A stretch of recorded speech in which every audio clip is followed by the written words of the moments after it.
Qatar, couvrir l'événement, qui est un événement mondial et qui polarise l'attention de 17 millions de Sénégalais. Nous savons compter sur la presse pour faire ce travail, mais compter également sur la presse pour galvaniser tout ce dont l'enthousiasme est requis lors de ces événements. J'ai l'habitude de dire la presse peut-être est le 13e Gaïndé. Qu'à travers ses prestations, qu'à travers le recul avec lequel elle traite l'information chaudement, l'information chaude de l'événement, ça peut avoir des influences importantes sur, j'allais dire même, le comportement des acteurs.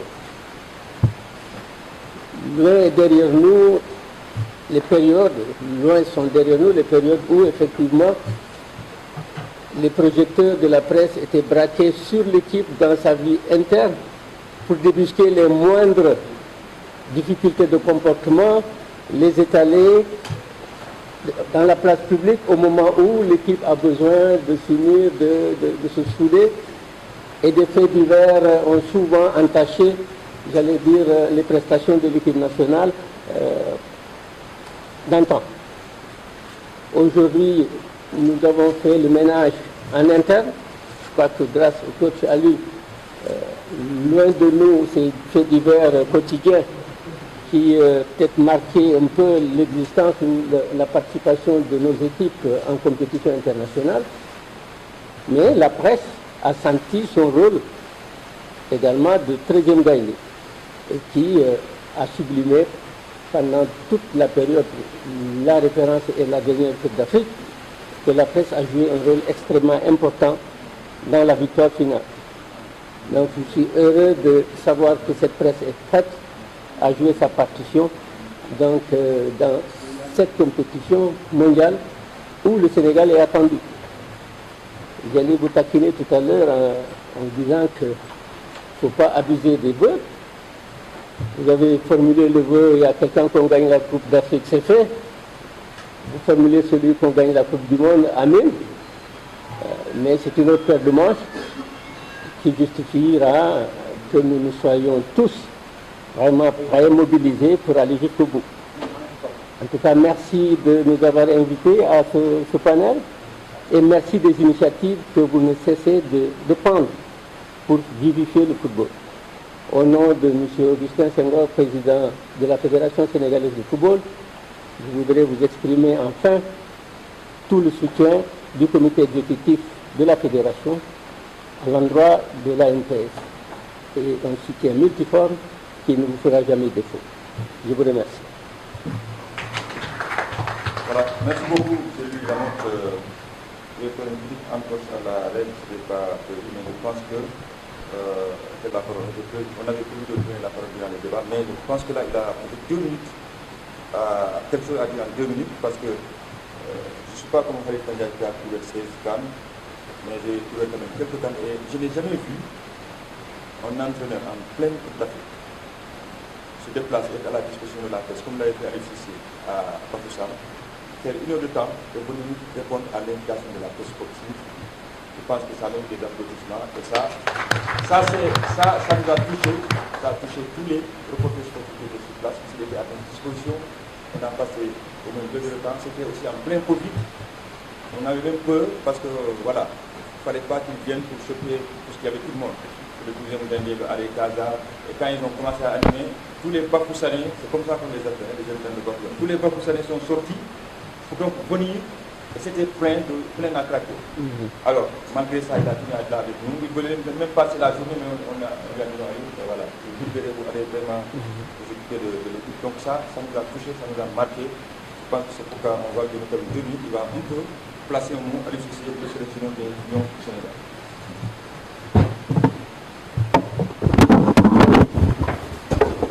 Merci beaucoup. Bonjour à tous. Merci à toi, cher Rémi.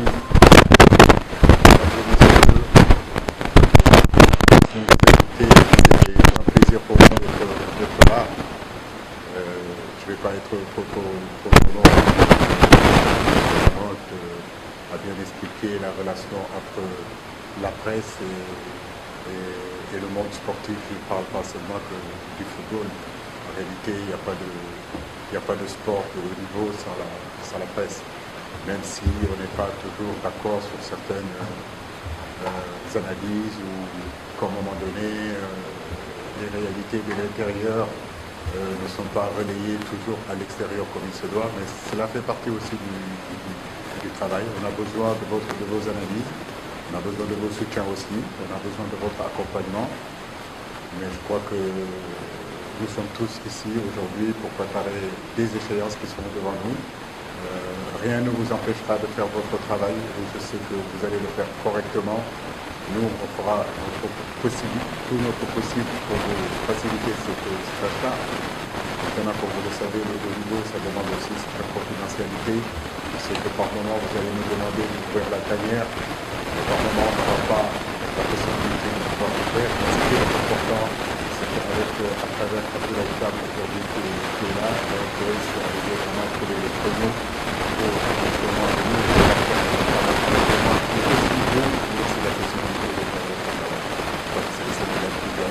on est ensemble, on réfléchit ensemble, on fait une analyse et ça ne doit pas être seulement au slogan, mais ça doit être aussi comme ça.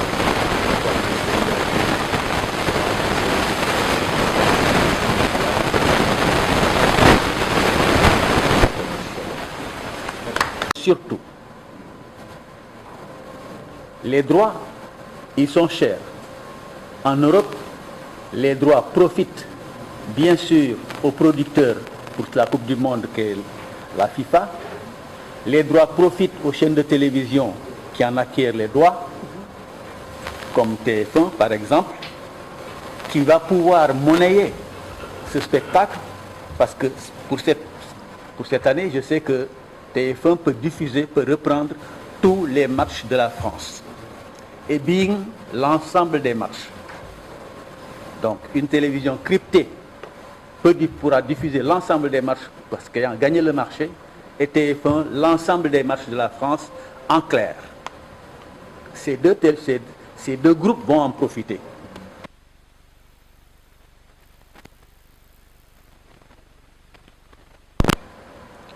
Est-ce que le sport en tant que tel, ou les sportifs en tant que tel en profitent? Peut-être indirectement, autrement. Ceci pour dire simplement qu'en matière de télévision, il y a des contenus qui sont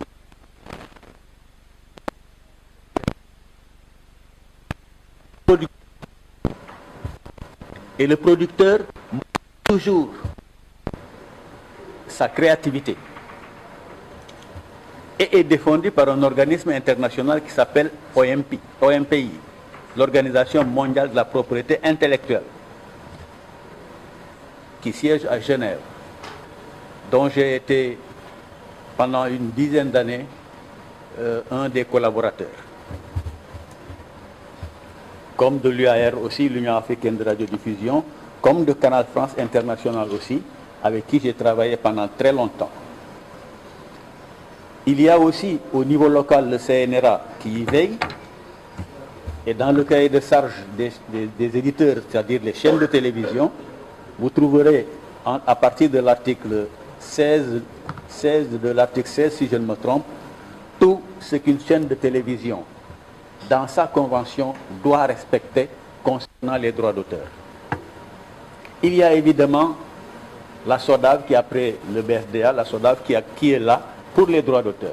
Mais vous remarquerez que les droits sportifs échappent au schéma universel. Les droits sportifs, surtout CAF et FIFA. Eux, ils sont les maîtres du jeu. Ce sont eux qui fixent les droits comme bon leur semble, comme le montant. Tout le monde doit parler, mais ce qui doit être notre boussole, ce qui doit nous guider, c'est le bon sens et le sens de l'intérêt général. Et c'est ça qui doit nous guider. Chacun dit ce qu'il pense et on avance ensuite. Donc aujourd'hui, vous avez appelé, Monsieur le Président. Et ce que je viens de dire, je crois, peut-être que dès le premier intervenant, soit Babacar, soit Lamotte, on se rendra compte que la stabilité, elle est importante pour avoir des résultats. Et le produit de la stabilité, je crois que c'est Lamotte qui va en parler. Ce produit de la stabilité, des divergences qu'on a eues vers le Manco, c'était un slogan, je ne sais pas comment vous l'avez trouvé, mais il est très bien et il est très à propos. Cette stabilité nous a permis aujourd'hui d'arriver à cela. Cette stabilité dans la gouvernance administrative du football. Mais c'est également une stabilité dans la gouvernance technique du football. Aliou Cissé, il est là depuis combien de temps? Les gens disent 7 ans, mais c'est depuis 2012. Les gosses qui ont gagné cette équipe-là, cette CAN, ce sont les gosses qui étaient là depuis 2012. C'est les Ghana, c'est les Sadio, d'autres étaient blessés, les Pape Soirée, les Karambodj et tout ça, mais c'est cette équipe-là. Et donc cette stabilité a permis d'avoir cela. Donc la stabilité, elle est fondamentale, elle est importante. Alors, moi je dis, on va à la Coupe du Monde, mais je crois qu'on doit prendre 3 paramètres. Le premier, c'est qu'on va à une fête. C'est une fête. Il faudrait qu'on la prenne comme une fête. Il faudrait qu'on arrête de nous stresser. Pour la CAN, on était stressé parce qu'on n'avait rien gagné. Il fallait qu'on gagne. Et dans les foyers sénégalais, on avait des difficultés quand on regardait les matchs. Certains ne le regardaient même pas. Mais aujourd'hui, on va sur une table, on va manger à une table où les meilleurs, ce qui se fait de meilleur au monde, est là-bas. Nous y sommes. Nous sommes un pays pauvre, nous sommes là-bas. Nous devons faire la fête, les gars. Il ne faut pas le prendre comme quelque chose qui va nous stresser en disant il faut qu'on gagne la Coupe du Monde par force. Non, si on la gagne, c'est bien et je crois qu'on a la possibilité de la gagner. Mais si on ne la gagne pas également, il ne faudrait pas que ce soit quelque chose qui soit à la fin du monde.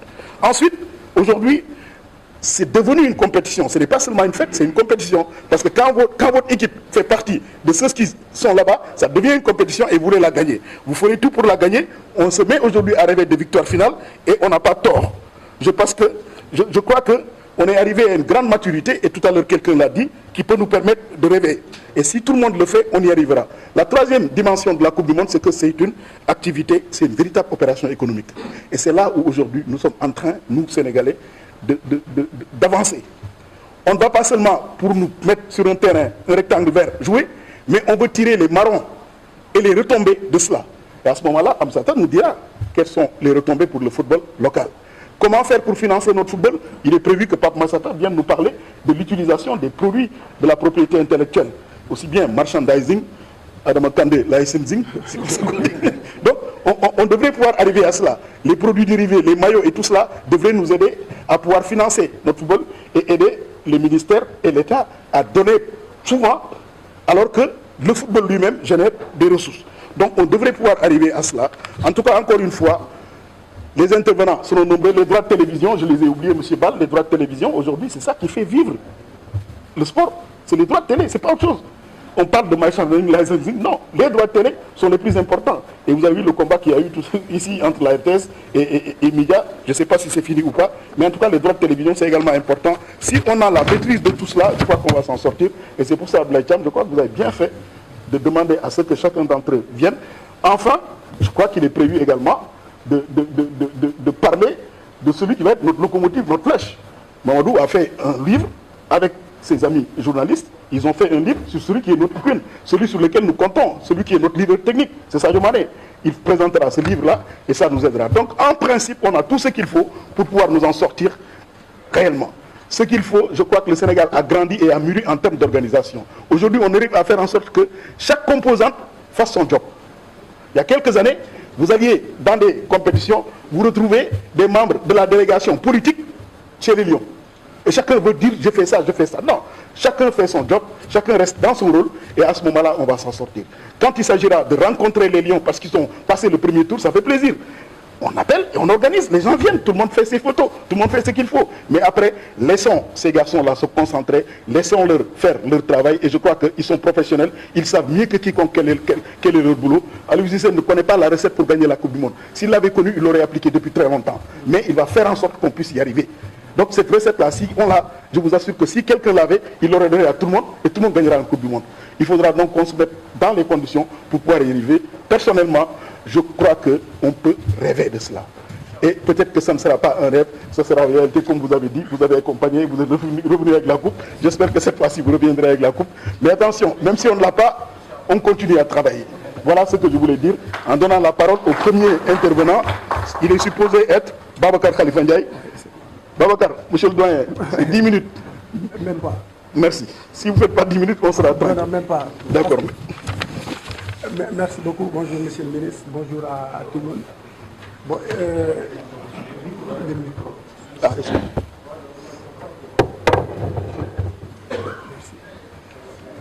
Donc, je disais que je ne ferais même pas 10 minutes, j'aurais pu faire mon exposé en 2 secondes. 2 secondes, parce que le thème c'est couverture d'une Coupe du Monde, le rôle des médias. Et le rôle des médias, c'est d'informer juste et vrai. Donc, en 4 mots, la question est réglée. Parce que qu'il s'agisse de Coupe du Monde ou d'international socialiste ou de je ne sais pas quoi, c'est exactement la même chose pour un journaliste. Quand il va sur place, son job principal, c'est d'informer juste et vrai. Et ça, quelle que soit, comme je l'ai dit, la spécialité, en tout temps, en tout lieu, en toutes circonstances, c'est de ça qu'il s'agit. Donner les bonnes informations et après, bon, le commentaire est libre, comme on dit. Bon, mais pour cela aussi, il faudrait que les hommes et femmes de médias soient suffisamment outillés pour traiter de ces questions sportives. Bon, au Sénégal, on a la chance quand même d'avoir une presse sportive assez dynamique et assez compétente comparée à la moyenne en Afrique.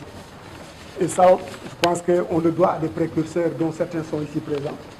Les Cheikh Tidiane Fall, Mamadou Koumé, Mamadou Kassé, Cheikh Tidiane Djigo, que moi j'ai eu le plaisir de côtoyer quand j'ai débuté au Soleil.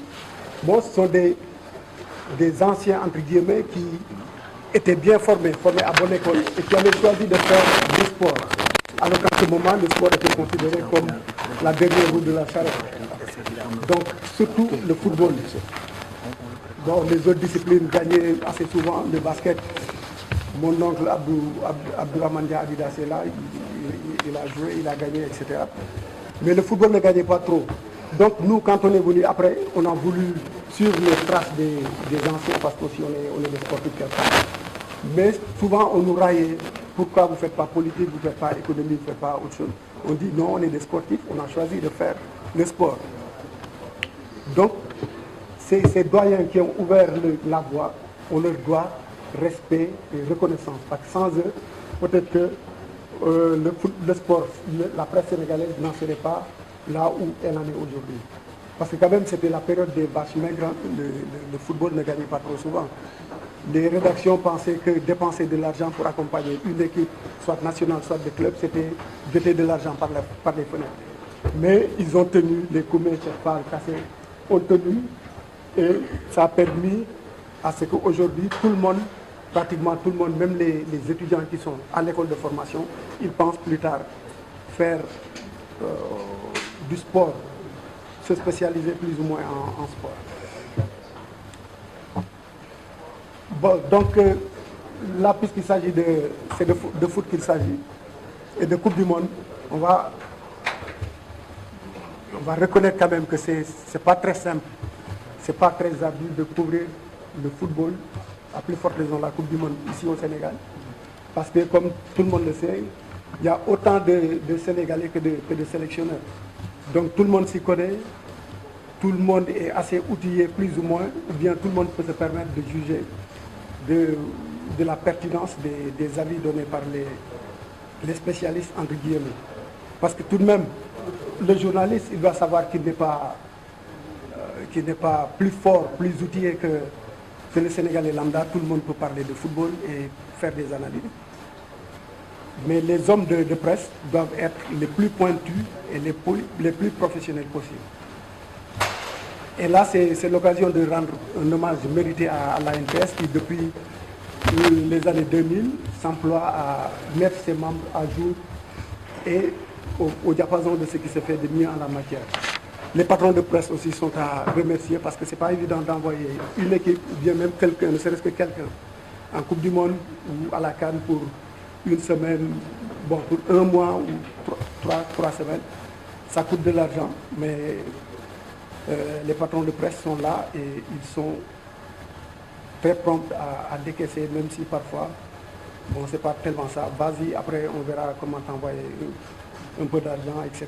Mais au moins, ils font l'effort d'être là et d'être présents là où ça se passe.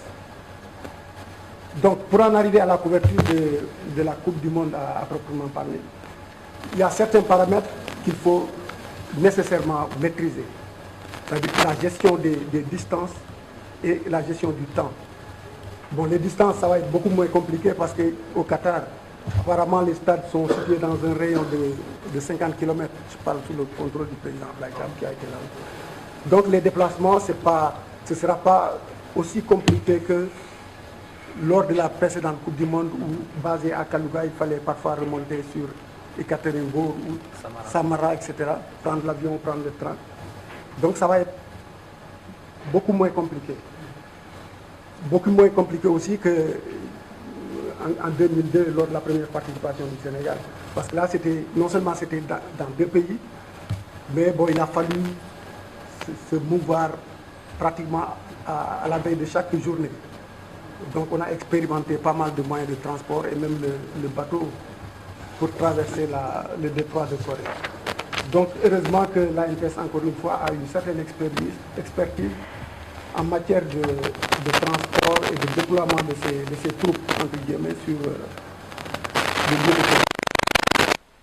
Bon, le temps, il nous sera favorable parce que on est à 3 heures de décalage par rapport à Doha, n'est-ce pas? Donc le temps de bouclage s'allonge pour les journalistes. Ils ont le temps de faire leurs textes, de les peaufiner et de les envoyer. Bon, moi je parle texte parce que je suis de la presse écrite. C'est pareil pour les gens de télé et de radio aussi. Chacun aura le temps vraiment de travailler ses textes. Bon, mais ce n'est pas une raison non plus pour aller musarder et flemmarder un tout petit peu. On y va pour faire le boulot et il faut le faire le plus professionnellement du monde. Bon, la Coupe du Monde, comme la CAN aussi, ce n'est pas que sur les aires de compétition, ça se passe aussi en